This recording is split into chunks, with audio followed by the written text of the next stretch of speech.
এই বাবু শোনো শোনো শোনো। হ্যাঁ বলেন। ওই যে পশ্চিম পাড়া ঈদগাহ মাঠ কোনটা? ওই যে দেখতেছেন না দেওয়ালটা, ওইটা। ও তাই, তাহলে তো কাছাকাছি এসে গেছে তাহলে। ওখানে একটা আম গাছ কিনবো তো, যাই দেখি কথা বলে আসি মালিকের সাথে। থাকো। হ্যাঁ কি ওই পশ্চিম পাড়া ঈদগাহ ময়দানের মোটা আম গাছটা তুই কিনবি? ওর আমার পুরানো বাসস্থান। দাঁড়া, আম গাছটাকে কেনাইতেছি আজকাল।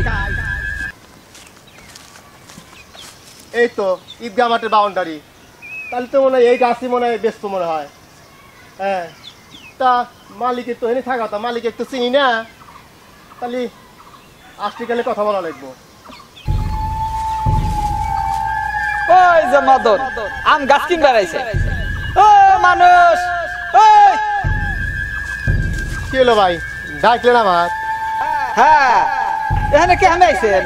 ঈদগাহ মাঠের আম গাছ কিনবে এসেছি, তো মালিকের খুঁজতেছি এখানে থাকার কথা।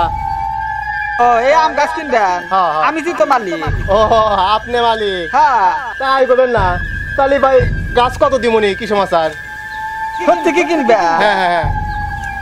বিশ্বাস হইতেছে না? না ভাই, 20 টাকা নিয়ে আইছি পকেটে করে ভাই। টেহা কিনে আইছে? হ্যাঁ, টাকা নিয়ে আইছি। যাই কমার বেশি যদি টেহা নেশা থাকেন কমার বেশি দিয়ে দিব। বহুদিন ধরে চেষ্টা করতেছি গাছটা বেচবেন নাকি? হ্যাঁ, তাহলে কয়টা দিমনি? গাছটা বেচবার চাই ভাই 60,000। হ্যাঁ ভাই, কি কথা বলো, এই গাছ 60,000 নাকি? হ্যাঁ ফল সহ ভাই। হ্যাঁ, ফল সহ গাছের দাম 20,000 টাকা দিব, দিবেন নাই? ভাই হারে কি হারে রাতারাতি কি বেশি বড় না? আপনি আবুল তাবুল করলে দাম জানেন না, কিছু নাই, একটু কর। 20,000 টাকা দিবেন আপনি? আপনার সে আগে তো দাম কয়ে গেছে, আমি আবুল তাবুল দাম কয়। জায়গা আর 5,000 টাকা দিব, দিবেন? হ্যাঁ, আর 5,000 টাকা দিব। আর জায়গা আপনি 30,000 টাকা দেন। আচ্ছা, 2,000 টাকা কম দিব আপনি। যা হয়েছে হয়েছে, আপনি খুশি থাকেন, আমিও খুশি থাকি।